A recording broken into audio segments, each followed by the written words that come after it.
tapi berjuangnya ada lagi. Tapi begitu champion nanti malas-malasan lagi udah kayak. Soalnya apalagi gitu kan? Apalagi Mau balas dendam ke Strickland. Pindah ke atas sama gue pindah ke atas ya.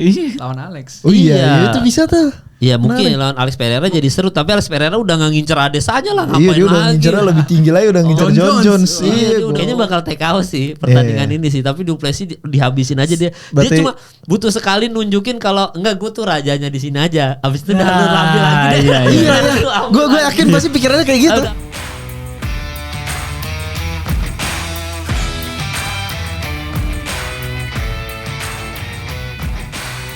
Ya sebelum kita mulai bahas UFC 305, tapi kita mau share out dulu ke atlet-atlet Olimpiade karena telah membanggakan Indonesia di kancah internasional ya. Oke.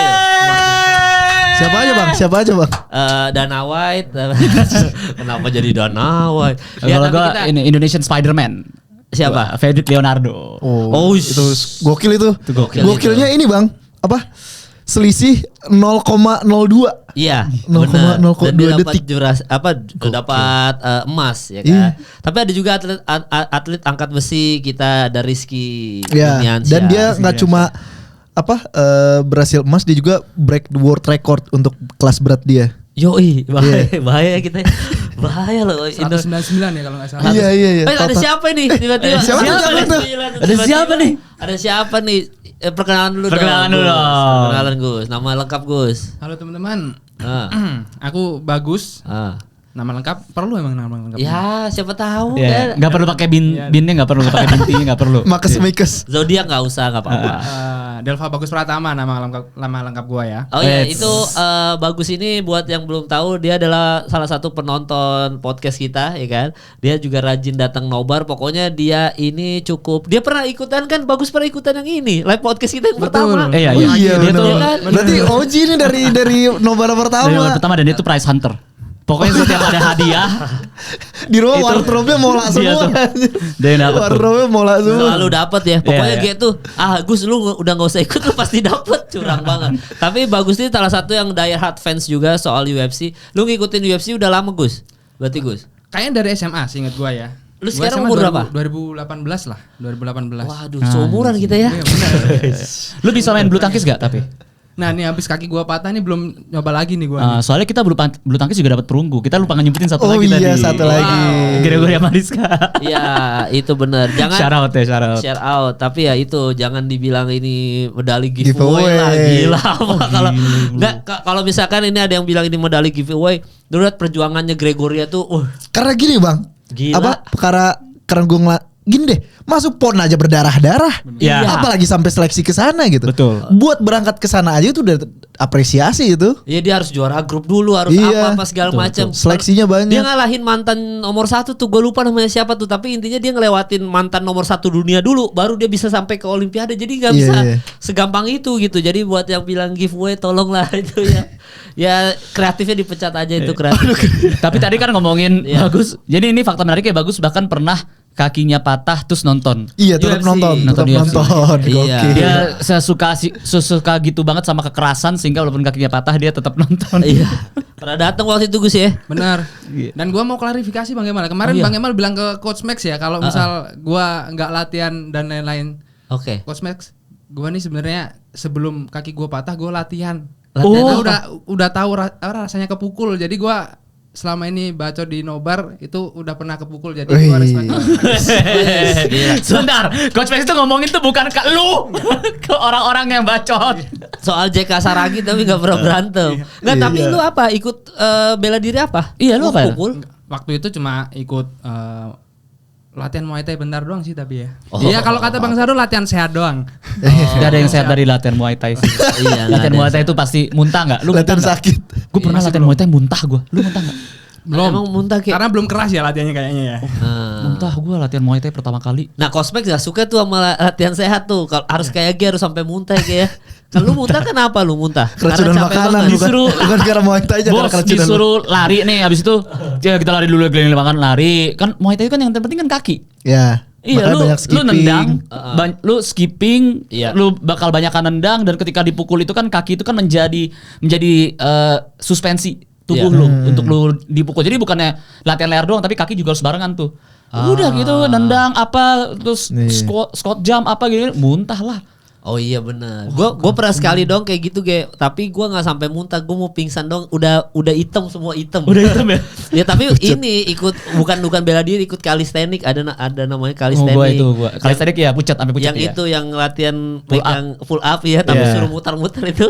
Ya Gimnastik kali. Iya tapi namanya kalistenik. Kalistenik tapi nanti kalau ada namanya kalistenik apa ya? Ya gitu yang sampai muter-muter, iya, iya. yang lu sap lompat-lompat terus kayak, Ya kalau yang lompat-lompat olimpiade tuh yang apa tititnya ke sangkut.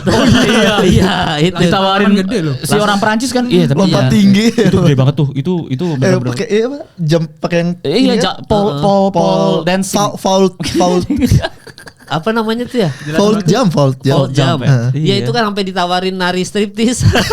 Iya dibayar mahal loh dia loh gila. Nah tapi itu apa kalistenik gua waktu itu kayak gitu juga jumping jack gitu-gitu pokoknya ngeri lah pokoknya latihannya ngeri. Gua Iya, pas iya, pulang tuh kan lantai 2 gitu kan. Gua pas pulang nggak bisa turun tangga. Iya sama. Gue Gua bilang juga. tahan terus kata coachnya jangan tiduran gue digituin asli. Kayaknya kalau gue tiduran lewat dah. Tapi emang Kayaknya ini dah. Bang, apa semua olahraga yang sebelumnya badan kita belum udah lama nggak olahraga, Iya. pasti apa pas latihan lagi tuh pengen muntah kayak dulu waktu gua kan lanjut kuliah lagi tuh. Heeh. Terus ke stan lagi di Bintaro. Iya. Terus tahun 2020 sebelum Covid itu, zaman-zaman gue mau bikin radio tempur. Waktu gue mau bikin radio tempur, terus kayak gue ngerasa kayak oke lah kalau bahas striking gue ngerti-ngerti lah, nonton-nonton gitu. Tapi kalau bahas grappling gue masih agak takut-takut karena kalau menurut gue nggak cukup nonton doang gitu. Gue harus ngerasain. Akhirnya gue ikut Brazilian Jiu-Jitsu waktu itu cuma sebulan doang karena langsung Covid kan. Nah latihan hari pertama itu karena gue mikirnya Brazilian Jiu-Jitsu kan ya di bawah aja, nggak lari-lari gitu, nggak kayak Muay Thai atau Taekwondo atau apa gitu, nggak ada skipping juga gitu kan. Tapi itu bener-bener menguras dan itu hari pertama mau muntah. Itu karena badan kita nggak biasa aja gitu. Pas hari kedua, hari ketiga juga pasti Udah biasa. mau muntah juga. Hari keempat, hari keempat. Lucu loh gitu. Lucu nih. Si petarung lucu. Ada pas lainnya sekarang. Gila. Oh lu cuti tuh latihan komedi lu ya. Ya tapi gitu. Tapi Seperti ada ini teman apa? kita yang baru ini katanya Apa? dia pengen nyumbang jingle katanya. kasian banget. Ya. Iya dari tadi udah dilatih terus ya tadi ya. Enggak. Pikiran gak ada. Waduh.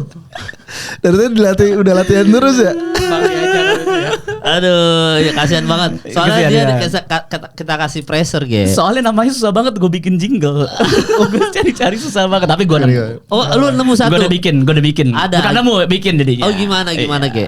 Ketika para petarung UFC sedang bersiap-siap berkelahi, di nobar Sardoge dan Kemal Palevi juga ada Bagus tukang prediksi. Keren. Jadi buat teman-teman yang belum tahu, Gila. Bagus ini kita tuh waktu pertama kali kita nobar, kalau Iya, misalkan iya. buat teman-teman yang belum ikut nobar, Bagus tuh menyita perhatian kita dengan cara kan kita nanya kan siapa nih di sini yang suka nonton UFC, nunjuk. Maksudnya ada perempuan yang kayak lu petarung favorit itu siapa? Paddy Pimblett waktu itu. Iya, Paddy Paddy Pimblett, Pimblett. iya, Kenapa? sudah 96. Karena dia ganteng, gitu kan. Iya. Pas ditanya, lu kenapa? Ya soalnya begini ya. Dia sejarahnya tuh begini kayak wow. Paham ini. Ini Sardo Jakarta nih.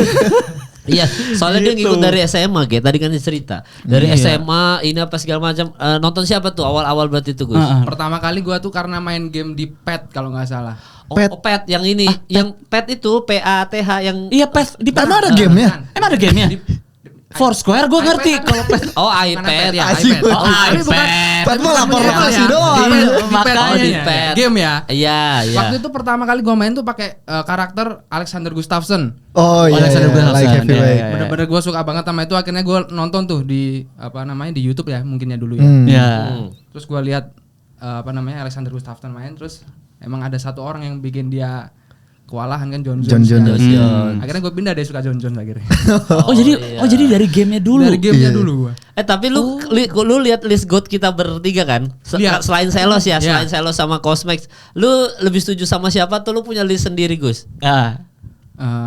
Gue agak lupa waktu itu yang John Jones. Oke. Yang pertama siapa ya? John Jones tuh gue John Jones 1, Selos Jones John satu. Jones. Ini gua buka ya. Kalau gue John Jones 2, nomor 1 Royce Gracie. Iya, bener. Gua nggak ada John Jones soalnya. Iya memang Tapi aneh.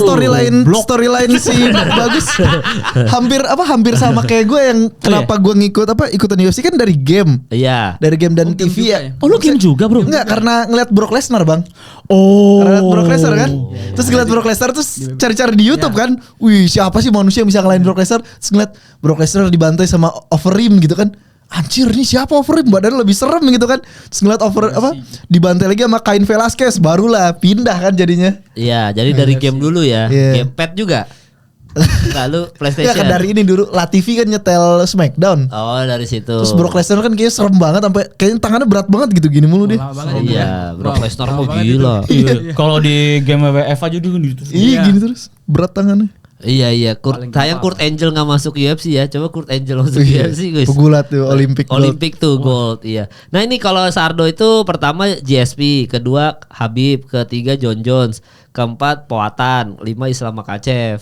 Kalau gua tuh John Jones, Khabib, GSP, Islam Makhachev, McGregor. Kalau Royce Gracie, John Jones, Anderson Silva, McGregor, Forrest Griffin. Nah, Kalau lu- punya list sendiri.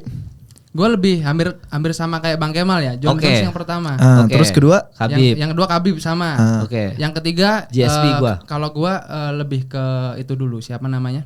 Yang- Anderson Silva. Oh berarti KG Anderson Silva. Karena itu Terus sejaman sama Alexander Iya. Gustafsson kan ya. ya benar. Terus keempatnya berarti lu baru GSP. Baru GSP. Kelimanya berarti siapa? Islam Makhachev atau yang McGregor? kelimanya gua McGregor. Karena dia bener-bener Oh, yang bikin influence. UFC, Iya, bikin iya. UFC gede. Iya, Makanya gue gua nonton. pertimbangan gue McGregor itu sih karena dia bigger than the UFC-nya kan. Bigger Jadi than the sport. Iya. Gimana ceritanya dia pas kalau lagi press conference gitu tuh dia pasti diem dulu. Terus ngeliat penonton pada nyanyi semua kan. Iya. Nyanyi lagu Gaulish gitu. Itulah dibilang katanya kemanapun McGregor tanding dia bawa Irlandia bersama dia karena emang seloyalis itu. Walaupun dia marah sama Donald Trump ya, gara-gara Donald Trump bilang Habib dimaki-maki loh sama McGregor. itu kan biasa lah habis langsung nge-tweet. Wah. Habis nyabu. Soalnya tweetnya Gila. makin malam tuh makin aneh dan pasti langsung dihapus ya. Iya, kasar banget loh dia. Ada di Radio Tempur ya? Iya. Wah, kasar ya Dan pokoknya kata-katanya. ujung dari ngamuk-ngamuk itu adalah ini kan ngancem batal sama si Michael Chandler kan. Dia Iya. bilang dia bilang udah kayaknya lebih menarik BMF. Udah lu nganggur aja digituin kan. Iya makanya gila. Tapi- Kata-katanya kasar banget. Itu aja petarungnya BMF yang lawan Jack Paul kan kalah tuh. Oh iya sih. Ini Mike Perry Mike Perry. Dipecat Iya, sama McGregor. Iya, dipecat. Gila itu bos semena-mena banget. Abis mabok dulu kayaknya terus mabok. liat Jack Paul, wah lu bikin malu aja lu. Lo tau gak sih yang dia ini kan McGregor tuh ngeluarin video dia lagi ini kan lagi training match gitu kan. Oh iya terus Pap gitu. Sedih Terus ada yang bilang kan, dikomentarin. di komentar siapa sih? si Jack Paul dibilang lambat banget ini katanya. Oh ada lagi Sean tentang O'Malley UFC. bukan? Sean Sean O'Malley. O'Malley, Sean O'Malley, Sean Sean bilang kayak Too slow. and sloppy. Iya. Dibalas sama Conor. Justru dengar bunyi pet yang berat itu bukan papap tapi bab Iya, gitu. Cuma iya. di kapital Di doang kapital ya. gitu. Bego Terus dia banget ya. dibilang nyuruh ini kan suruh lakuin ulang, lakuin ulang terus kayak katanya nggak akan bisa sebagus gua gitu. Yang gua lakuin ini kalau kena ke orang tuh mati katanya gitu. Ini orang Aneh halu banget. Aneh banget. Nggak, tapi waktu episode sebelumnya kita ada yang nanya utang bahas Mokaev dikit. Oh, iya. Kan Mokaev di cut UFC. Gue baru banget upload tadi sebelum berangkat ke sini gue upload video tuh tentang bahas lebih mendalam kenapa si Mokaev dikeluarkan karena Iya. ternyata lebih dari sekedar PFL dan yang masalah manajernya PFL itu. Iya. Dan PFL curang banget anjir. Itu gimana? Jadi maksudnya gimana lah? Jadi kan masalahnya tuh karena dia kan kontraknya udah mau habis, bahkan udah habis gitu. Iya. Nah terus tahu dong siapa sih yang nggak mau fighter dari Dagestan dan punya nationality Inggris? Itu kan udah 2 fans loyal tuh udah dapat tuh 2 negara. Terus undefeated, siapa yang nggak mau gitu promotor? Nah si tim manajernya Mokaev nego ke PFL, mau nggak fighter gua harganya segini. Pasti PFL kan pengen lah, ini fighter UFC nih.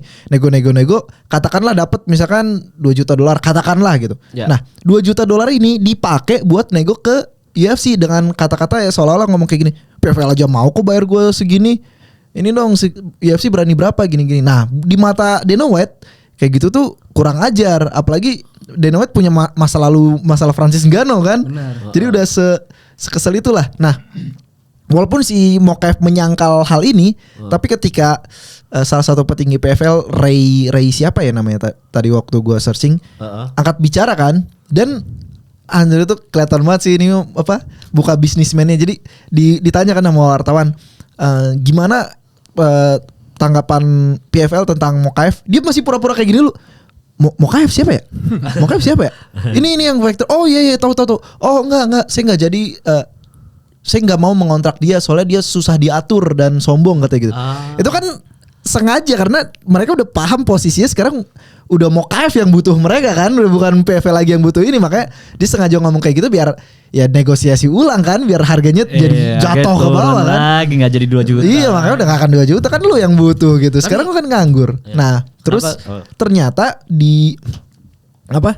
dibahas lebih dalam tuh karena pertama ini dulu si Chase Hooper ngomong di Twitter, dia bilang kayak gini, pasti nggak mungkin sekedar masalah itu doang, pasti ada masalah lebih, yaitu attitude dia gitu kan.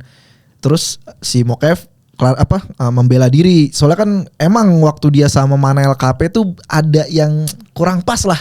Waktu berantem dia sama Manel KP, oke lah kalau berantem di balik panggung mah namanya fighter, punya egonya masing-masing, sama-sama alpha, ketemu di ini kan pasti bisa ini. Cuma yang bikin rame dan bikin kelihatan jelek di mata UFC adalah si Manel KP nyamperin ini si Mokaev buat ngajak foto, ditonjok sama si Mokaev gitu. Jadi mending kalau langsung ditonjok, ini enggak pura-pura diterima dulu, pas sudah deket baru ditonjok. Nah terus si Mokaev bilang katanya karena dulu sebelumnya gue pernah kayak gini, mau salaman terus gue disundul, terus dia kasih fotonya kan ada bekas sobekan, bekas disundul gitu. Terus, tapi ternyata lebih dari sekedar berantem menuju KP doang, tapi lebih ke sikap dia di UFC selama ini gitu. Akhirnya yang memperkuat adalah interview sama Steve Erceg.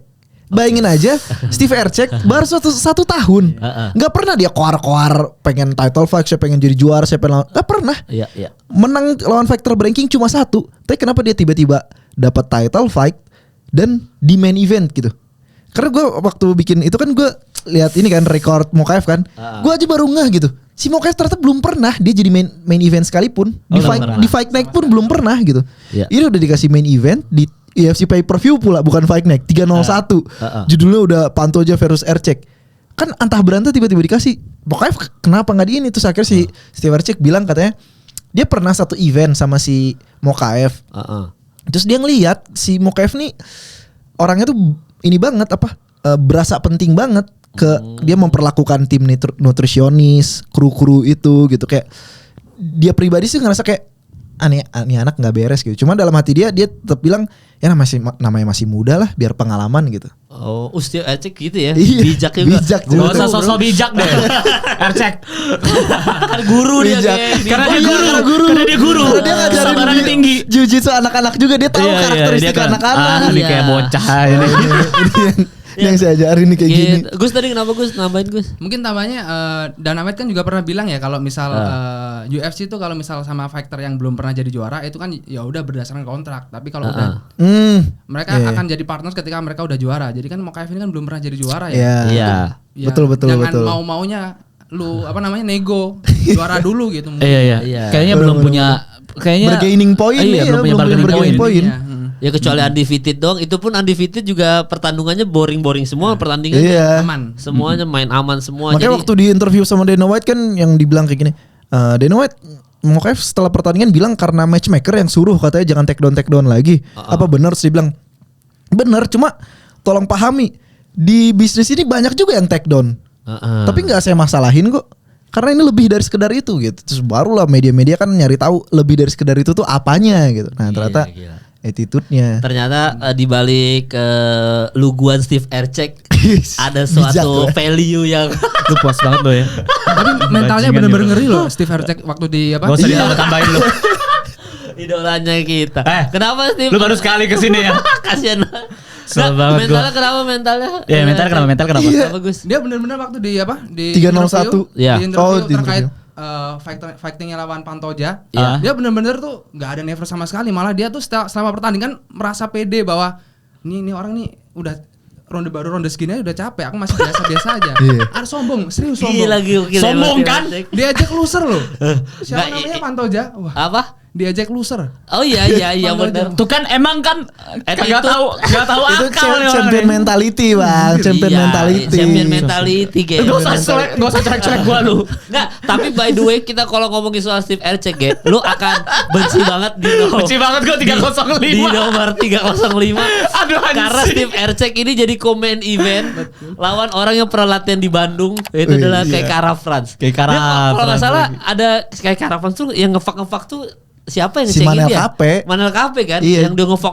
Itu justru lebih seru, seharusnya lebih seru lawan Manel Kape, tapi malah nggak, Manel Kape juga begitu kan, Iya. miss wake mulu. Kan dia yang ini mulu, yang batal-batal pertandingan Iya, baru kemarin. lebih banyak batalnya dibanding tandingnya. Iya, nah ini mungkin dia akan pas main event ini nanti di nobar besok hari Minggu mungkin dia akan ngilang dulu. Berarti jelas bang, udah jelas pilihannya, pilih Kaikara berarti. Gua kayak Kara France. France. Kayak Kara France kalau gua. Gila. Oh ya nggak ada masalah ge kalau mau kayak Kara France. Karena Tapi- pernah tanding di Bentar, Bandung. lu siapa? Oh kalau gue wasit.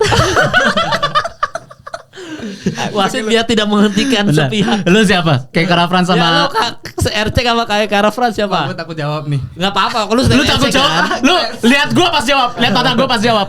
Dia Tenang, pasti gua- tim gua RC temenin, gua tuh. tahu jawaban Tim lu apa. RC Apa? kan. Gua ke Steve Erceg. Nggak usah datang. Nggak usah datang lu. Nggak, kenapa lu Steve RC? Kenapa Gus? Tapi bener-bener Ya. dia salah satu yang bisa outstruck Pantoja loh. Iya.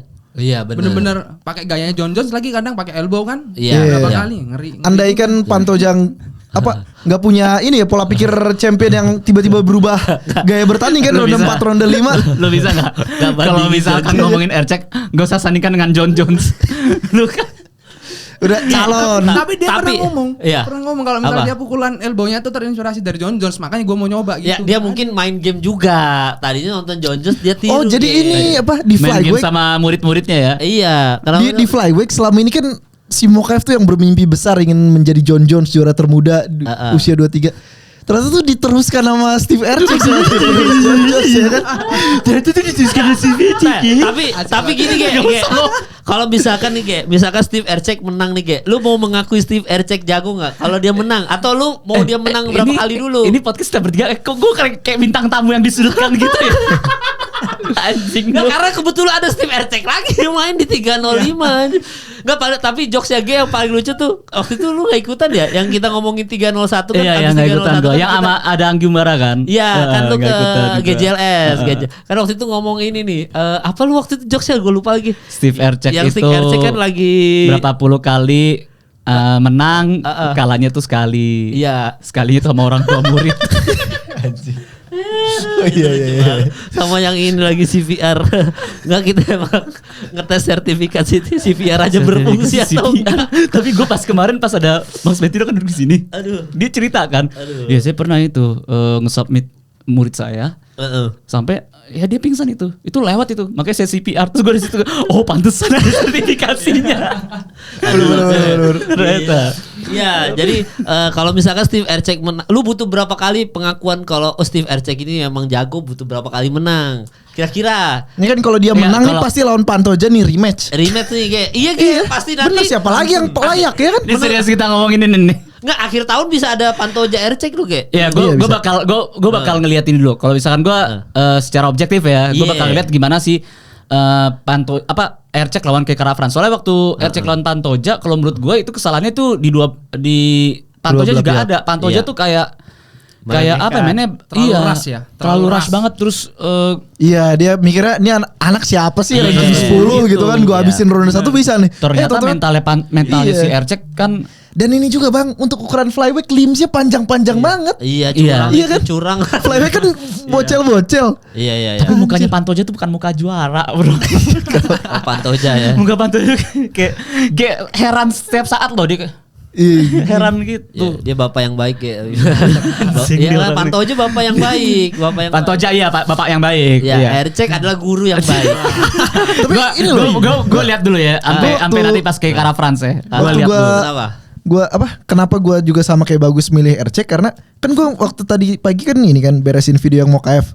Terus gua ngeliat tuh karena nyinggung-nyinggung 301, jadi kan lihat-lihat lagi kan video 301. Terus waktu yang dia, jadi kan UFC itu suka ngeluarin UFC embedded, jadi di balik di balik ini, di balik layar sebelum ini. Iya. Terus gue ngeliat tuh waktu dia menuju UFC 301 menuju crowd dan lain sebagainya. Kan Brazil ini paling terkenal kan, penontonnya itu paling barbar. Tiap ada atlet lain tuh pasti diterakinnya mati lu di sini mati gitu. Ini Steve Erceg ranking 10 tiba-tiba dikasih title shot, datang ke arena ini teritori lawan gitu, tapi masih yang begini kan tampangnya. Karena gak ngerti bro, sebenarnya kan dia pakai bahasa Portugis. Karena champion mentality itu bang.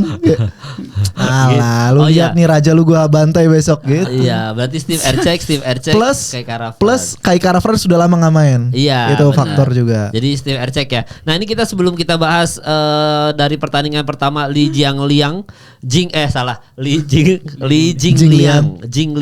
sama Carlos Prates. Ini dulu, gua nanya ke Bagus dulu. Menurut lu Gus, Tony Ferguson harus pensiun atau enggak? Nah, ini menarik banget nih. Kalau menurut lu gimana? Iya Gus. Kalau menurut gue karena gue termasuk salah satu penyuka Tony ya. Iya. Kasihan gue kalau misal kalah Asli, mulu. bro. Asli udah dulu paling banyak win streaknya, sekarang paling banyak lose streaknya. Aduh.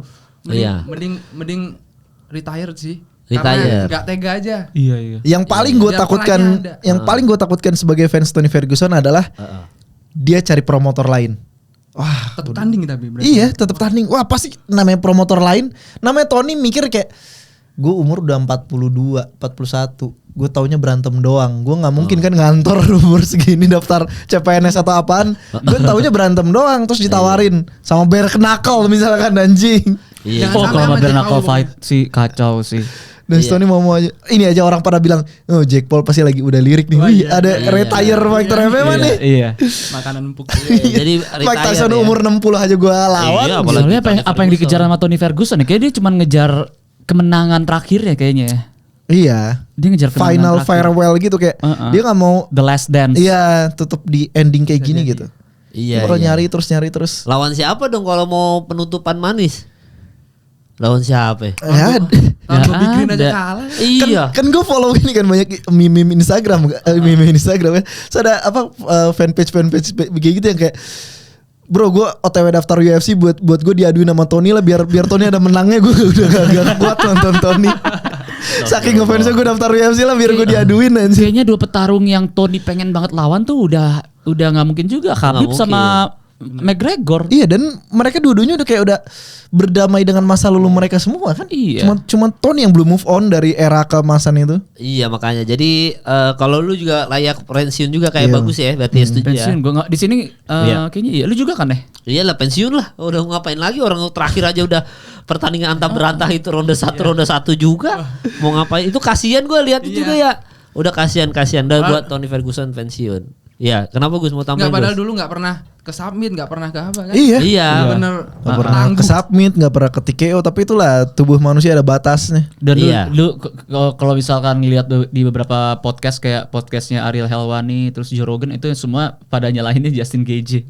Andai kan Tony waktu lawan Justin Gaethje itu kalahnya KO ronde 1 gitu kan, kecolongan gitu KO, masih bisa tanding. Ini karena itulah dia waktu lawan Justin Gaethje menjaga pride sebagai fighter yang gak pernah knock out sekalipun gitu. Dia mau tonjok segimanapun, paksain sampai Herb Dean yang turun tangan yang bilang ini udah nggak boleh dilanjutin gitu. Iya. Dia kan KO berdiri, rekor itu KO berdiri. Cuma ya rekor cuma bagus untuk dikenang-kenang doang kan, ujung-ujungnya penyakitan sekarang. Iya, padahal setiap Tony Ferguson berantem tuh berdarah itu seru banget ya. Iya. Sama yang submissionnya dia kadang-kadang gelitinnya aneh gitu. Dark dia andalannya Dark Shock. Iya, jadi buat Tony Ferguson ya semoga langsung pensiun. Setidaknya kayaknya nggak ada momen kayaknya dia bisa menang sekalipun lagi ya. Kalaupun dia bener-bener taunya dunia fighting doang, kalau menurut gue dia bisa cari hidup dengan ngisi-ngisi seminar Brazilian Jiu-Jitsu. Iya. Karena gini, kalau ini coba deh, kalian berdua kan penikmat Tony ya. Kalau gue kan cuma sesekali nonton Tony.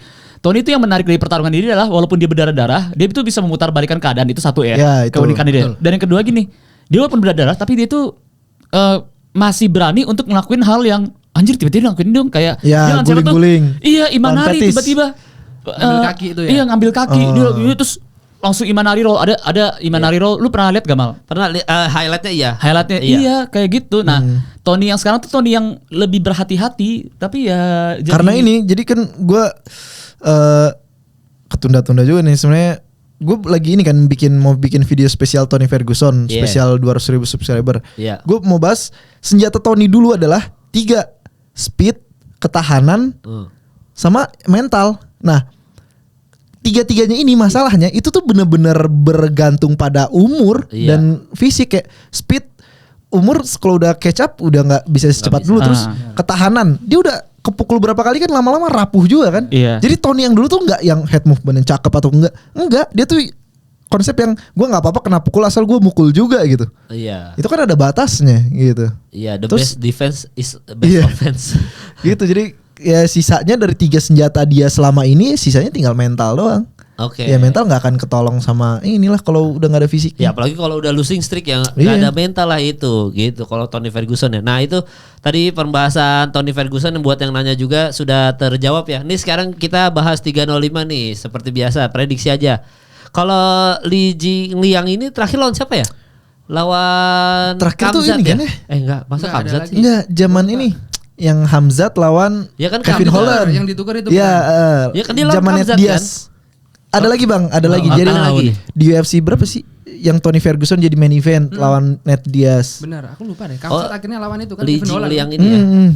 Pokoknya dia ngelawan fighter terus split decision kalah. Yang tatoan kalau nggak salah. Iya. Yang tatoan. Padahal dia miss weight gitu. Oke, berarti kalau ini pertandingan welter ini mau prediksi nggak? Kira-kira mendukung siapa? Li Jingliang atau Carlos Prates? Ini gua nggak tahu dua-duanya lagi nih. Iya sebenarnya kalau Carlos Prates sih kayak masih muda ya, 30. Ini Carlos Prates ini no peringkat kan? No peringkat. Li Jingliang juga no peringkat. Dua-duanya no ranking. Oke kita skip dulu. Tapi kalau gue pilih Li Jingliang sih karena lebih kenal aja. Iya lebih kenal dan lebih berpengalaman. Umur juga beda 6 tahun ya. Jadi kita setuju aja semua Li Jingliang aja Oke. Nah ini agak seru dikit nih. Tai Tuivasa sama Jairzinho Rozenstruik. Iya gimana tuh Dok? Tai Tuivasa. Tai Tuivasa ini sekarang ada di 4 losing streak dan semuanya finish. Iya benar. Waduh itu knockout. Dia tuh pertama hancur tuh waktu lawan Cyril Gane nih. Cyril Gane yang setahu gue ya. Nah itu kan sama juga kasusnya kayak Tony sama ini kan. Dia kayak andaikan itu KO cepat ya mungkin sehat. Cuma karena itu dia istilahnya Cyril Gane baru kalah dari John Jones apa baru kalah dari Ngannou waktu itu? Cyril Gane belum lawan John Jones ya kayaknya itu. Berarti baru kalah dari ini. Jadi menang lawan Cyril Gane tuh ya udah bisa jadi title shot gitu kan. Jadi si Tai Tuivasa tuh sepengen itu gitu. Makanya waktu disiksa sama Cyril Gane kayak maksain gitu kan. Akhirnya hancur. Terus dia coba comeback lawan siapa ya? Gak inget. Nah itu hancur lagi gitu. Pokoknya hancur-hancur terus sampai yang terakhir lawan Tibura dikunci kilat ronde 1 terus. Iya jadi dia finish udah 4 kali losing streak finish semua. Ini kayaknya di sini berarti pertandingan ini kayak semacam pembuktian aja kali ya. Karena Tuivasa kan sebenarnya masih muda kan. Hitungannya untuk fighting gitu, untuk fighter gitu. Iya dan dulu namanya harum banget Bang. Zaman dia menang lawan Derrick Lewis itu. Dia ada di 4 winning streak juga dan finish semua juga gitu. Dan banyak juga orang yang bilang kan kelihatan kan Tai Tuivasa ini tipikal heavyweight yang asal pukulannya connect orang mati gitu kan. Terus waktu lawan Cyril Gane banyak juga yang ngedukung. Wah ini Cyril Gane gaya-gayaan sekali connect mati nih. Totonya anjir. Tapi sempat kena juga kan Cyril Gane kan. Terus tapi bangun lagi kan. Si siapa namanya Jairzinho itu peringkat 12. Jairzinho. Tuivasa itu peringkat 10. Jadi ini sebenarnya pertandingan ini memang pertandingan pembuktian aja Tuivasa ini masih layak untuk ini enggak maksudnya diomongin atau enggak gitu karena dan kan tuan rumah juga Bang ini di Perth. Bener dan ini secara umur juga Tuivasa masih tergolong muda 31. Jadi sebenarnya kalau ini menang mungkin masih ada harapan untuk mungkin paling tingginya title shot atau ketemu Cyril Gane lagi kan dia mau comeback kan Cyril Gane. Udah mau main lagi Cyril Gane kan. Kan ini apa? Ada jokes gini tentang Cyril Gane nih. Cyril Gane itu dari dulu karirnya selalu dicobain ke perebutan sabuk, gagal, diaduin sama orang gendut, menang terus diaduin lagi. Ya gitu kan. Terus diaduin sama orang gendutnya pasti di UFC Paris. Udah itu terus anjir. Pasti gitu ya. Jadi lu Tai Tuivasa, lu apa Tuivasa? Gue masih bingung nih, tapi Tuivasa aja deh. Tuivasa ya berarti ya. Kalau lu apa Gus? Sama. Tuivasa sih. Oke. Masa sih gak bisa bounce back sih? Kasian. Strikingnya bagus soalnya dia. Ya apalagi lawan gatekeeper ya, peringkat 12 dia sekarang. Dia udah lama gak sui kan minum sepatu ya. Jadi penonton doang tuh yang minum sepatu sama. Ciri khas dia Bang. Ciri khasnya ya minum dari sepatu ya. Oke, itu ya berarti ya. Nah ini yang seru nih. Gamrot sama Dan Hooker. Dari lu Nih gimana nih? Gue jujur masih bingung nih. Dan Hooker apa Either Gamrot? Gamer atau Hangman ya. Iya. Gue nggak tahu sih ini gue Iya. bakal bilang siapa, tapi yang gue harapkan ini adalah pertarungan stand up fight yang Iya. ini sih. Tapi kalau Matthews Gamrot pasti Ah, bawa itu ke dia, bawah. itu Itu dia. pasti. Dia Itu yang pikiran gua. grappling jago dia kan. Level tinggi Arman aja kalah. Arman aja kalah kan. Iya, Gamrot nih pasti pertandingannya ya kebanyakan submisi sih. Pasti ground and pound submisi. Nah dia tipikal ini bang, gulat membosankan, dia gulat cari ground control bang. Cari poin. Iya. Jadi dipeluk aja gitu. Nah Gue Hooker. Kayak ini dong, siapa kemarin kita lupa yang dibahas tuh si siapa? Ian Gary. Ian Gary. Ya, Ian Gary. Takutnya pertandingannya jatuhnya kayak Ian Gary aja ya. Udah gitu-gitu aja. Oke, berarti lu siapa Ge? Tapi Gamrot atau Dan Hooker? Dan Hooker gue. Dan Hooker berarti menang di atas dong stand up fight. Iya, gue mengharapkan itu. Oke. Nah kalau striking kayak kemarin nih, Gamrot waktu lawan Rafael dos Anjos tuh agak lucu tuh. Itu tuh kalau nggak salah di UFC Brazil ya atau di mana? Nah, kalau lokasinya. Nah Heeh. itu tuh lucu karena ini Rafael dos Anjos kan jelas-jelas kan orang tua yang Iya. yang masih harum namanya, dan dibandingkan orang tua lain yang dia fisiknya yang paling bagus gitu. Ya. Waktu lawan Gamrot orang tuh mikirnya kayak ini Rafael dos Anjos mau dibikin pensiun gini. Ternyata enggak, Gamrot cuma bisa menang poin dan itu pun banyak pukulan si Rafael dos Anjos yang bikin Gamrot tuh wobble. Jadi kalau urusan striking Gamrot nih Kurang. bisa dicolong sama Dan Hooker gitu. Walaupun Dan Hooker strikingnya nggak bagus-bagus amat, cuman kalau udah di bawah ke bawah, kita lihat aja Dan Hooker waktu di otak-atik sama si Islam gitu kan. Cepat banget itu. Iya cepet banget gila. Kimura. Tapi itu dia tuh gue mengharapkan tuh para petarung yang menggunakan ground game hanya untuk cari poin tuh kena tabok gitu loh. Tapi Kesel banget gua. bukannya Bang Gil lebih suka pertarungan bawah ya kemarin? Gue suka waktu pertarungan bawah, gue di suka, Indo kan? tapi gue suka pertarungan bawah yang emang kejar finish. Kejar finish. Bener-bener aktif ya. Iya, Iya, kalau Oliveira, lu yang kejar, Arman. kalau yang kejar ground game doang tuh, yang dominant position doang, aduh bosenin banget. Iya, Gen nonton gitu. Sterling aja kencing dulu. Aja main Sterling. Saking Sterling kan bosen gitu. Apa Oh sih? gitu. Berarti kalau lu siapa Gus? Gamrot apa Dan Hooker? Kalau gue kayaknya feelingnya tetap ke Gamrot ya, karena pasti dia langsung bawa ke takedown. Terus gue lihat Hooker kan kemarin lawan Islam, ya. Iya. bawa ke bawah langsung bisa cepet kena submit kan. Iya, Kimura langsung tangannya. Dia nggak apa ada ini nggak pembelajaran nggak dari pertandingan itu kira-kira supaya nanti lawan Gamrot. Kalau dibandingin skillnya wrestlingnya Gamrot sama Islam kan Emang jauh beda sih beda. Tapi Cuman waktu itu Kabi pernah bilang kalau Gamrot ini bisa jadi Iya. lawan rivalnya Islam nanti, soalnya dia punya wrestling yang sangat bagus kan. Iya. Kabi pernah Oke. bilang sendiri soalnya. itu Oke. si Habib itu waktu itu press conference menuju UFC berapa ya? Gue lupa. udah UFC lama. pokoknya UFC 290. Kalau nggak salah UFC 280. Oke. Oliveira versus Makhachev. Terus Gamrot juga main di situ. Heeh. Lawan melawan Benil Darius. Iya, terus difoto sama si Habib, terus Oke. diposting di Instagram. Soalnya mereka duduknya kayak si Gamrot di atas, si Islam di bawah, terus difoto. Suatu hari nanti mereka akan bertemu, ini adalah kontender yang pantas dan paling gini-gini ini. Tau-taunya si Gamrot malah kalah sama Darius Iya, gitu. sama Binil. Ya makanya jadi pertandingan ini penting buat Gamrot, penting juga kayak buat Dan Hooker ya. Dua-duanya penting ya. Bener-bener. Apalagi tuan rumah. Iya, benar. Jadi dua-duanya sangat krusial. Cuma kalau lu megang Gamrot ya Gamrot gue. untuk buat sekarang ya. Tapi Dan Hooker tuh kalau stand up fight seru banget sih. Masalahnya dia harus di atas sih. Iya seru, dan siapa tahu tiap kayak ini waktu Volkanovski lawan Makhachev, tiap pukulan tuh penonton sorak-sorak, jadi ujurnya kayak ini kayak menang nih gitu. Kalau menurut kalian nih dari persentase, kayak kita bisa sepakatin nih hasil pertarungan ini antara menang decision atau menang knockout deh. Itu berapa persen tuh? Ya kalau ada Kayaknya 70% Decision sih. decision, berarti 3 ronde 30% habis. itu kalau misalkan Dan Hooker bisa menang ya knockout kayak gitu ya. Iya. Lu apa Gus? Berarti kalau menangnya apa? Gamrot decision. Kalau gue decision pasti. Oh, decision.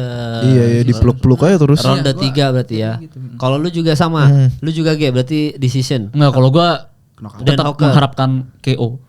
Oh, berarti Dan Hooker nih bakal ngebut nggak di awal atau gimana? Supaya dia nggak kena takedown. Nah itu dia tuh, kayak dia bakal ngontrol, dia mencoba untuk kontrol center sih kayaknya sih. Kalau misalkan di pertarungan pertama dia tim mundur, Iya.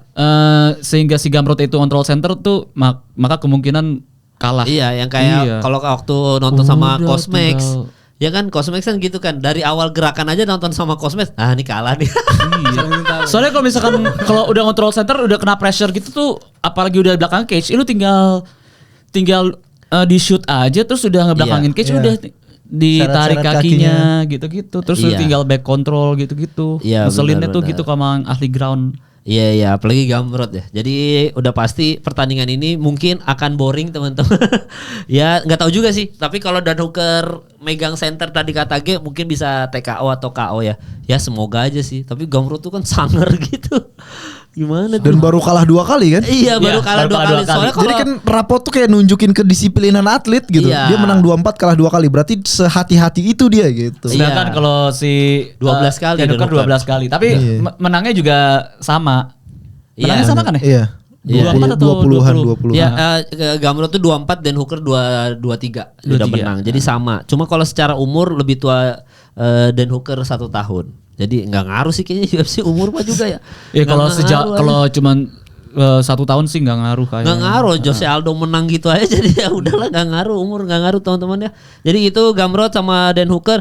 Nah ini kalau Steve Erceg tadi kita udah bahas kebanyakan semua Steve Erceg ya karena secara Kebanyakan. Iya kan. Oh, lu juga? Ya gue cek lah mau kayak Anjing kita temenan lo mau. Iya tapi gak ngaruh. Iya kayak Karaval udah lama nggak main, udah kalahnya juga udah 11. Berarti jingle waktu nobar lo harus nyiapin jingle Steve Erceg Bang. Iya lu harus siap. Kenapa jadi gua biar khas Bang. Iya lu harus siapin Steve Erceg. Minimal kalau dia menang lu udah harus abis itu sebelum kita ke main eventnya lu harus nyanyi dulu kayak jingle dulu 1 kali. Gitu kita jadi gamesnya ini Bang, tebak knockout. Iya jadi nanti kita bagus gak boleh tahu, bagus gak boleh nebak karena dia ada di sini.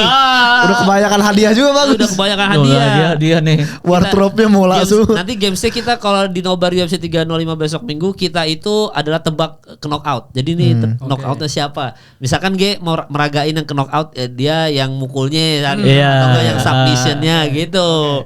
Gitu-gitu ya nanti ya kalau misalnya mau nobar masih makanya bisa datang nih yang daerah Jakarta nih. Iya, tetap jam 7 pagi kok karena ini Australia kayak kemarin waktu yang UK kan mereka main jam 4 pagi gila. Tapi kalau kata Cosmex bisa karena kan petarungnya tuh menyesuaikan jamnya. Iya, jadi tidurnya dicepetin atau di ini gitu. Fighternya mau kenceng-kenceng semua. Coba lihat penontonnya tuh mabok semua. Udah jam 4 pagi gila, masih semangat gitu, masih full house. Gila juga Manchester. Nah, ini main event ini termasuk sebenarnya banyak juga kontroversinya sih kenapa langsung Israel Adesanya yang main lawan Du Plessis gitu. Ada beberapa orang yang bilang seharusnya ini bisa rematch lagi Strickland, tapi ternyata langsung Israel Adesanya yang main. Dan Israel Adesanya kan banyak komentar-komentar kemarin gua baca sebenarnya ini masanya ada yang bilang kayaknya masanya Adesanya udah lewat dah. Udah apalagi sih yang mau dia kejar apa segala macam gitu. Tapi pertandingan ini tuh kalau menurut kalian bertiga bakal seru comebacknya Adesanya ke jalur champion atau gimana nih? Kalau gue nggak tahu kenapa ya, gue percaya ini Adesanya tuh bakal comeback brutal. Oh gitu. Karena apa ya? Dari press conference sih kerasa personal sih buat Adesanya soalnya bahas-bahas apa Afrikanya gitu. Oke. Berarti ini menurut lu Adesanya akan kembali ke jalur champion ya? Iya. Ke jalur mempertahankan itu ya. Tapi dunia tuh emang belum cukup untuk Adesanya sih. Kayak kita tuh belum cukup untuk ngelihat Adesanya masa sih udah nggak champion lagi. Walaupun kita bilang apalagi yang mau dicari gitu kan, juara udah berulang kali, mempertahankan udah berulang kali, divisi udah disalip 2 kali. Nemesisnya udah dibantai gitu kan, apalagi yang dicari, tapi entah kenapa itu ya kayak kita tuh belum ngeliat kita kayak belum ini udah tutup chapter nih gitu. Berarti tergantung api kompetisi ya kalau kata Bang Sabtu. Iya sebenarnya itu. Adesanya itu ini adalah dari 5 tahun belakangan dia 12 title fight, ini paling aktif. Oh iya. Di middleweight. Jadi selama 5 tahun terakhir ini 12 kali title fight gila. Iya, gokil. Paling aktif se UFC gitu. Jadi karena itulah yang benar kata Celos waktu kita bahas GOAT yang dia kan bilang ranking 3 Adesanya, terus kan kita nggak kepikiran kan. Iya. Mungkin karena mungkin kenapa nggak kepikiran karena tadi kata Bang G kita ngelihatnya kayak ini belum akhir dari Adesanya gitu, kayak masih banyak. Terus waktu Celos ngejelasin kenapa dia pilih Adesanya adalah karena dari karir sebanyak itu dari tadi lah, atau nggak perlu kita bahas kickboxingnya masa lalu, kita bahas 5 tahun terakhir dia 12 kali title fight. kok bisa orang sehat ini gitu nggak hancur badannya. Berarti kan sejenis itu dia strikingnya. Iya. Dia bisa 12 kali tanding berarti secakep itu gitu mainnya. Ya kalau bukan yang wrestlernya nggak jago, tapi dia nggak bisa masuk aja saking bagusnya. Jagonya. Nggak bisa digulatin. Nggak bisa digulatin gitu. Jadi Adesanya cuman kan banyak bilang kayak gini, udah jangan nonton Adesanya kalau misalkan nggak megang gelar juara. Ini pasti yang tadi lu bilang bakal brutal. Tapi nanti Adesanya udah mode mempertahankan gelar. Nah, udah main leki-leki, lari, keliling. Udah gak usah nonton. Main ama udah gak usah nonton deh kalau tapi Adesanya, makanya gue setuju sama lu. Mungkin ini pertandingan comebacknya Adesanya tapi dia brutal karena dia nggak ada pertaruhan apa-apa sebenarnya di sini. Adesanya challenger ya, bukan contender. Iya, contender bukan defender, bukan defender. Yang lawan Alex champion. tuh. Yang lawan Alex tuh. Iya, itu gila itu mah. Dulu gue ngefansnya dia aja Adesanya pertama kali lawan Whittaker. Gila, itu di sama di Australia juga. Iya. Kaget juara bertahannya gitu kan. Apalagi orang udah ngiranya dulu kan Yoel Romero orang paling serem kan. Iya. Dikalahin 2 kali sama Whittaker. Orang tuh udah mikir, oh nih storyline Whittaker dimulai sekarang. Ya, di KO-in sama Adesanya. Selebrasi gini lah kan. Iya itu Adesanya tuh ini banget ikonik lah menurut gue. Makanya gue pertama kali ngefans nonton di UFC itu gara-gara Adesanya ngefans akhirnya ngikutin UFC gitu. Makanya begitu ini comeback, gue setuju sama Sardo tadi kalau ini bakal pertandingan brutal karena komen netizen juga gitu. Ini kalau Adesanya nggak mempertaruhkan apa-apa, lu nonton dah. Karena dia seru banget, pasti seru gitu. Kalau lu Gus gimana Gus sebelum ke G nih? Gue sama kayak Bang Sardo sih lebih ke Adesanya karena dia juga pernah ngomong kan kalau misal ini tuh the first time setelah sekian lama dia nggak hidup kayak atlet. Dia makan sehat bener kan? Iya. Latihan gymnya juga gila. Latihan gymnya juga pasti konsisten banget itu kan. Bener-bener ini. Fotonya juga dari foto kelihatan kan fisiknya ini banget. Kering banget. Ada fotonya tuh kering banget gitu. Iya. Berarti ini lu pegang Adesanya juga ya. Bener. Kalaupun misalkan ada chance Duplessis ini enggak ini gimana? TKO submission? Ronde 5 antara TKO tapi Duplessis juga susah di TKO ya. Bisa jadi poin sih kalau gua ya. Oh, karena Duplessis juga bener-bener kuat juga kan. Iya, lihat aja lawan Strickland bener-bener Strickland mukul keras juga tuh. Iya, sampai matanya bengkak-bengkak masih. Offense kan tetap maju gila juga Duplessis. Ronde 3 malah megang Duplessis 3-4-5. Iya, berarti belum tentu Duplessis juga bisa kalah mudah ya. Potensi menangnya susah. Asal dia bisa ngimbangin Adesanya aja ya. Ini kayaknya banyakan di atas pertandingannya ya. Pasti.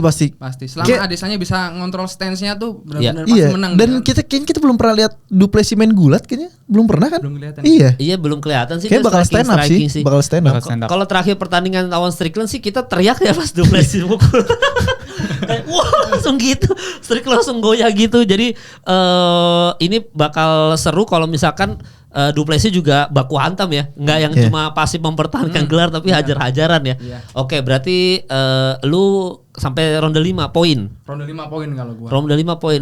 Kalau lu Ge, Duplessis sama Adesanya? Adesanya gua. Tapi juga poin kalau gua. Tapi nggak ada TKO ya.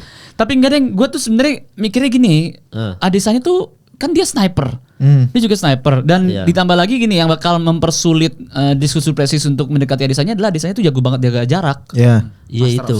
Iya, dia tuh jago banget untuk distance-nya, dia tuh hitungin distance tuh dia jago banget. Makanya menurut gua tuh ada kemungkinan si diskusi presis tuh di pertengahan ronde, mungkin ronde 3 gitu ya. Itu ngerasa kayak coba deh gue going for the kill kayak waktu gue lakuin sama si Strickland aja deh. Kan Strickland kan emang dia jagain kan dengan jab tapi itu kan kena gara-gara ini kan diseruduk kan. All out jadi bingung. Nah masalahnya banyak banget ya petarung-petarung yang melakukan hal ini ke Adesanya. Gitu. Adesanya tuh udah terbiasa dengan taktik seperti itu dan tiba-tiba keluar counternya aja. Iya, makanya gue ngelihatnya gue sih nggak decision sih kayaknya TKO karena gue ngeliatnya kayaknya bakal kayak Paulo Costa deh. Jadi susah masuk, dicicil-cicil leg kick. Tahu-tahu aja. Pas udah nggak bisa gerak barulah dia acak-acak. Posturnya sama ya soalnya. Iya, posturnya sama. Oke. Iya, soalnya kalau Duplessis di ronde ketiga lawan Strickland itu tadi kan biasa kalau orang udah mempertahankan gelar kayak Strickland mainnya jadi gitu, aman-aman aja. Tapi begitu lawan Adesanya kan beda gitu stylenya. Jadi memang kayaknya Duplessis bakal main aman. Udah pasti. Dan ini Israel Adesanya juga udah pasti akan habis-habisan lah Iya, maksudnya. go for the kill banget dia pasti. Yang mungkin yang kita bahas itu api berjuangnya ada lagi. Tapi begitu champion nanti malas-malasan lagi udah kayak. Soalnya apalagi gitu kan? Apalagi Mau balas dendam, Apalagi? balas dendam ke Strickland. pindah ke atas sama gue pindah ke atas ya.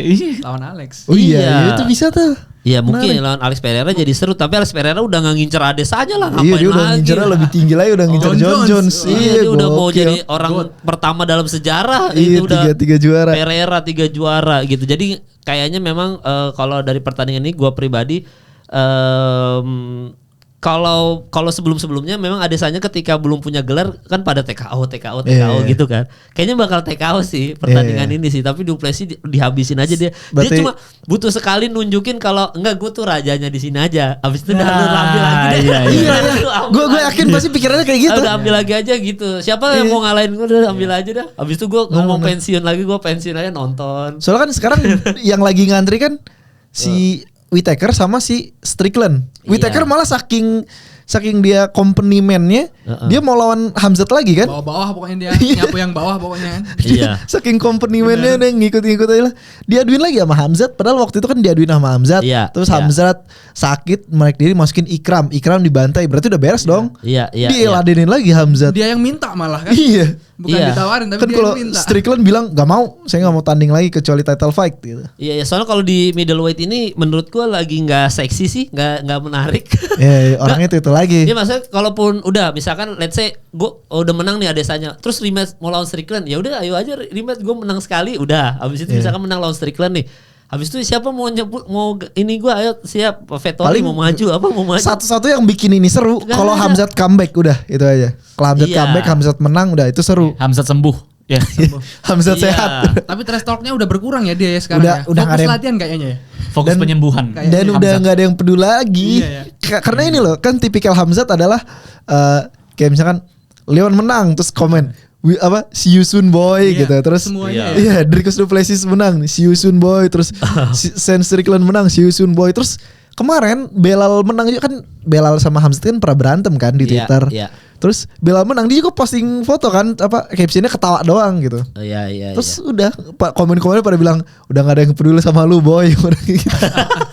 Iya gitu ya. Jadi middleweight itu saking gak serunya ya udah Iya, gitu. harus Hamzat doang yang bisa bikin seru. Iya. Iya Hamzat, kalaupun Adesanya menang paling jalurnya biar seru lagi kan ini misalnya menang lawan Du Plessis terus habis itu pasti rematch lawan Strickland kan, menang lagi lawan Strickland udah songong-songong lagi nih. Nah ini kan gue rajanya middleweight udah gue bilang siapa mau maju Hamzat maju, nah itu baru udah itu udah baru seru tuh middleweight udah. bikin timeline ya. itu tuh utang sebelum Covid tuh. Bener. Iya, anjir berapa Hamzat tahun dan itu di Adesanya. ini 4 tahun gila. Iya bahkan isunya tahun ini mau berantem kan udah ada kemarin udah ada yang bikin posternya itu kan. Iya. Tapi ya nggak jadi karena Hamzat sakit-sakit lagi ya. Hamzat Paulo Costa itu Iya. udah ada. Kenapa, ininya, trash talknya. Bayangan kita dulu kan Kamsat ya yang jadi juara ya. Ternyata Iya. keduluan Alex. Padahal Iya. Alex kan yang baru masuk kan. Iya, sama Alex Dan Pereira. semua pencapaian yang kita pikir Hamzat lah bakal lakuin, Alex semua lakuin kan dalam waktu 2 tahun. Iya, Masih jadi undefeated kan ya Hamzat? Masih Masih undefeated. sih. masih Hamzat Masih undefeated. nol. Dia Aduh. dikalahkan penyakit aja. Iya dia. kan Kalahkan COVID, bener-bener dikalahkan kalahkan ini COVID. common cold kan kalahnya sama common cold sama, Iya. sama demam doang kalah. Gitu. Jadi ya itu tadi kita sudah bahas ya soal UFC 305. Jangan lupa besok Minggu ada nobar di Brewers Senayan City. Datang aja langsung ya. Tinggal subscribe Mola aja di lokasi, ntar bisa langsung asal ada internet mah bisa subscribe Mola mah tinggal itu doang gitu. Dan thank you buat Bagus sudah mau datang di episode ini ya. Thank you. Iya, buat followers yang lain kalau misalkan kalian juga mau datang ke studio langsung DM gua aja DMG atau ini. Tapi kalau DMG kodenya aircheck kan. Steve Aircheck. Bang G airchecknya dong. Gue ikut-ikutan sih Gus. Anjing lu ya. Itu kalau Nyebelin lu. Oh ya Bang. Puas banget dia ketawa. Iya bagus apa? Oh ya Bang. Ya. Ini pertanyaan buat didiskusin di kolom komentar aja. Ini kan kita Iya. baru bahas divisi middleweight. Iya. Kan rame tuh kemarin. Iya. Yang ini lu nggak tahu baca atau nggak Gus? Yang kan Islam bilang mimpinya jadi double champ terkubur karena Belal jadi juara. Terus Iya. si Javier Mendes ya namanya coach sama atletnya ya pede dong dengan atletnya. Javier Mendes bilang Ntar Islam Makhachev ngejar double champnya itu tuh dilompatin welter langsung ke middleweight. Nah itu mungkin nggak? Nah itu biar kolom komentar aja yang bahas. Komentar aja ya. Oh iya kemarin tuh ada pembahasan soal itu ya. Iya beda 30 pound sih. Nggak mungkin sih kayaknya, nggak tahu ya gimana cara Islam Makhachev. Middle light ke welter aja beda berapa tuh? 155 ke 170. 10 kilo lebih itu. Iya. Iya pokoknya ini naik lagi ke middle aja. Enggak. Dricusnya kan juga komen tuh. Iya, Dricus Duplessis bilang. Kalau misal yakin, gua besar loh gua. Iya. Ya nggak mungkin, lu lihat aja badannya Dricus Duplessis kan gede banget. Udah cium, lu pas cium coachnya aja tuh kayak serem banget dengan badan segede itu. Kenapa dia ingetin pas cium coach? Iya, pas mukul Strickland kayak aja pas Iya, tapi maksud gue di situ tuh badan Duplessis tuh waktu lawan Strickland dulu kayak Iya kayak gempal banget gitu ya. ya Islam Makhachev kan impact gitu loh kayak pack gitu, beda lah badannya. walaupun bulking pun aneh juga ya kan. Iya, lu bayangin Islam Makhachev nggak ada leher gitu kayak lawan Duplessis, aneh banget. Enggak kalau gue. Tapi kalian komen aja kira-kira apakah Islam Makhachev harus naik ke middle atau gimana, atau nunggu Belal kalah dulu. Doain Belal kalah. Ya nggak tahu kan Belal, siapa tahu lawan siapa kalah, Kamar Usman masa kalah. Lawan Safkat. Nah Iya, soalnya Islam lawan Safkat pasti tega dia. Oh iya masih tega. Masih tega ya. Itu jauh lebih seru menurut gua daripada lawan Leon Edward loh. Iya. Lawan Safkat Ramono. Anjir, Islam waktu nonton Leon Belal kemarin dia pasti mikir anjing tau gitu gue langsung ke atas aja. Gampang banget buat gue kayaknya. Anjir tau gitu gue ke atas. Bisa itu dia menang lawan Leon Edward dengan potensi kemarin Belal Muhammad menang itu. Ya harapannya Belal kalah sama Ramonov. Udah habis itu lawan Safkat udah pasti itu aman. Jadi gitu, silakan komen aja di bawah kira-kira gimana. Dan jangan lupa subscribe Mola juga. Oke teman-teman, thank you udah nonton episode kali ini. Sampai bertemu di episode selanjutnya.